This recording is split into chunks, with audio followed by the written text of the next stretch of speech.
Imagine waking up tomorrow morning to discover that every dollar, euro, yen, and Bitcoin in existence has become completely worthless. Not inflation. Not a market crash. Worthless. As in, people would rather use paper money as toilet paper than accept it for goods. What happens next isn't just economic collapse, it's the complete unraveling of human civilization as we know it. And the terrifying part? It could happen faster than you think. This isn't science fiction. Throughout history, currencies have collapsed overnight. The German mark in 1923. The Zimbabwean dollar in 2008, but what we're exploring today is different. This is the simultaneous, global death of money itself. Every form of it. And the chain reaction that follows will shock you. Let's start at ground zero. It's 6 a.m. on what seems like an ordinary Tuesday. But something is wrong. ATMs aren't dispensing cash, not because they're broken, but because people are walking away from them, leaving money scattered on the ground. Coffee shops are closing their doors. Gas stations are turning customers away. Within hours, a strange reality sets in: money has no value. But how did this happen? Let's say it started with a combination of factors that economists have been warning about for decades. Hyperinflation triggered by excessive money printing, combined with a massive loss of confidence in global financial systems. Maybe it was a coordinated cyber attack on banking infrastructure, or perhaps the discovery that major currencies had been artificially manipulated beyond repair. The exact cause doesn't matter, what matters is that overnight, people simply stopped accepting money as payment for anything. The first reactions are predictable. Confusion. People stand at checkout counters, cards declined, cash refused. Store managers call their corporate offices, but the phones are jammed. News anchors struggle to explain what's happening because they don't understand it themselves. Social media explodes with theories, but the internet itself starts slowing down as service providers realize they're not getting paid. By hour 4, the denial phase kicks in.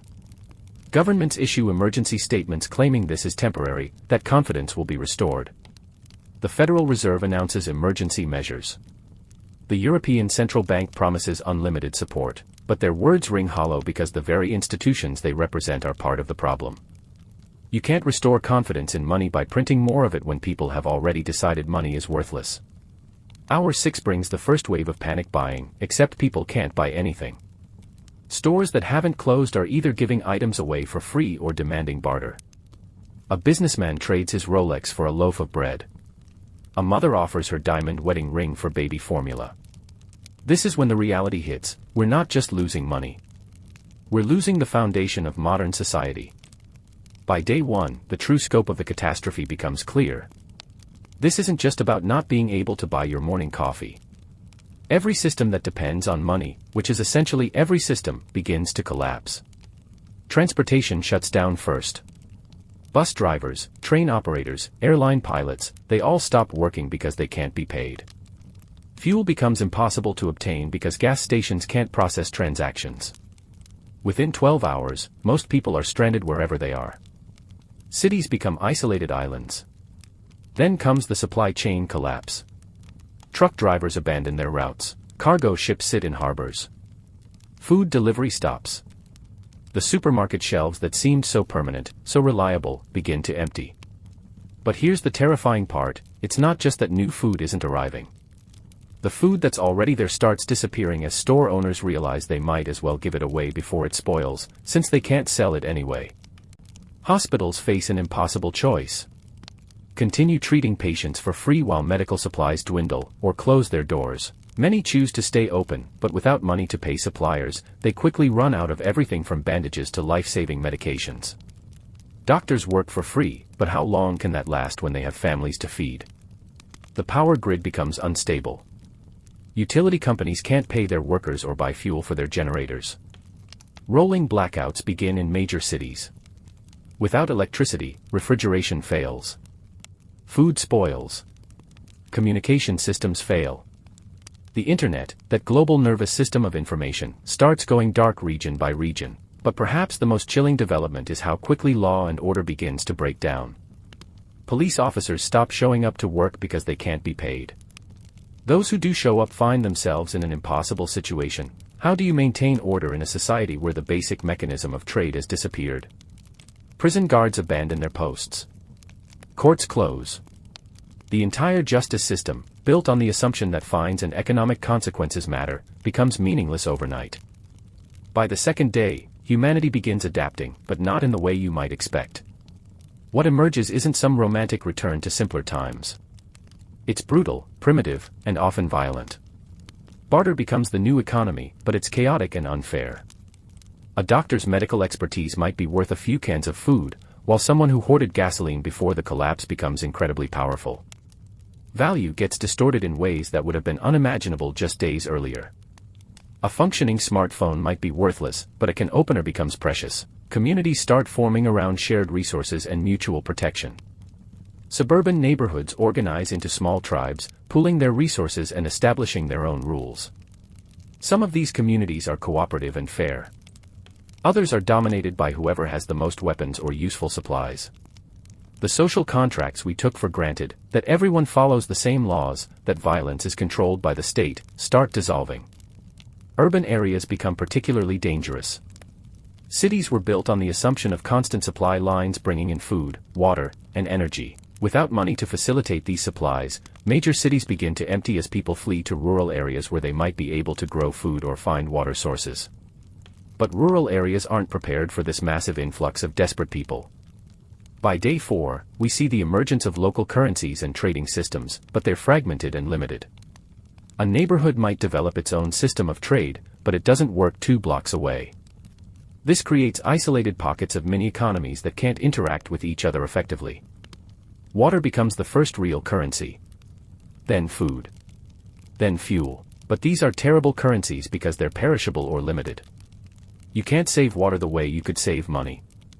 You can't invest food for the future. The sophisticated financial systems that allowed for long-term planning, investment, and growth, they're gone. 2 weeks in, and we're looking at a completely transformed world. The changes go far beyond economics, they're reshaping human relationships, power structures, and even our concept of civilization itself. Skills matter more than credentials now. The investment banker with an MBA finds himself less valuable than the farmer who knows how to grow vegetables or the mechanic who can fix things without ordering parts online. Education systems collapse not because schools close, though many do, but because the promise that education leads to economic advancement no longer exists. Technology begins failing in cascading ways. Without economic incentives to maintain complex systems, the internet continues degrading. Satellites go unmaintained. The GPS system becomes unreliable. Smartphones become expensive paperweights as cellular networks fail. We're experiencing a technological regression that takes us back decades in just weeks. But here's where it gets really interesting and disturbing. New power structures emerge that are completely different from what came before. Physical strength matters more. Control of resources matters more. Traditional authority figures, politicians, CEOs, celebrities, find their influence evaporating because their power was based on systems that no longer exist. Some regions attempt to restore order by creating new forms of currency, but they face a fundamental problem: trust. Why should anyone believe in this new currency when the old ones failed so spectacularly? Some communities try using gold or silver, but there isn't enough to facilitate trade in a complex economy. Others attempt to create digital currencies, but without reliable internet infrastructure, these efforts mostly fail. Violence increases, but not randomly. It's organized around resource control. Groups form to control water sources, farmland, or fuel depots. These aren't necessarily evil people, they're just humans responding to a world where the normal rules no longer apply. But the result is the same: a fracturing of society into competing factions. After a month without money, we're looking at a world that would be unrecognizable to us today. The global population begins to decline, not just from violence, but from the collapse of medical systems, food distribution, and basic sanitation. Cities that once held millions become ghost towns. The survivors cluster in smaller communities organized around whatever resources they can secure. International relations completely transform as countries become isolated and treaties based on economic cooperation become meaningless. Knowledge begins to disappear. Without economic incentives to maintain databases, libraries, and educational institutions, humanity starts losing accumulated wisdom. Technical knowledge that took centuries to develop, everything from medicine to engineering, begins to fade as the experts who held this knowledge die or can no longer share it effectively. Even the most successful communities face severe limitations because complex technologies require vast networks of specialists, and those networks can't function without some medium of exchange that everyone trusts. But perhaps most tragically, we lose social trust, the invisible foundation that held civilization together. In a world without money, every transaction becomes a negotiation, every interaction a potential conflict. The assumption that strangers will treat you fairly, that institutions will function predictably, that tomorrow will be roughly similar to today, all of these comfortable assumptions disappear. We don't just lose our wealth. We lose the cooperation that makes us human in the highest sense. So here we are, looking at a world transformed by the simple disappearance of money. In just weeks, we've gone from a globally connected civilization to scattered tribes fighting over resources. This thought experiment reveals something uncomfortable about our modern world, how fragile it really is. We like to think of civilization as solid, permanent, built on enduring principles. But strip away the abstract concept of money, just numbers on a screen, pieces of paper, digits in a computer, and nearly everything we take for granted disappears with it. But here's the twist that should keep you awake at night. This scenario isn't as impossible as it seems. Our monetary system is more fragile than most people realize, based entirely on trust that has been eroding for years through record debt, inflation, and financial instability. The lesson here isn't that we should prepare for the end of money, though maybe we should think more carefully about what we would do if our economic systems failed. The real lesson is that the things we take for granted are actually delicate constructs that require constant maintenance and collective belief to survive. Money isn't just about economics. It's about trust, cooperation, and our ability to work together toward common goals. Sleep well tonight, knowing that everything you consider normal depends on nothing more substantial than collective human agreement that certain pieces of paper and digital numbers have value. And human agreements, as history shows us, can change very quickly indeed.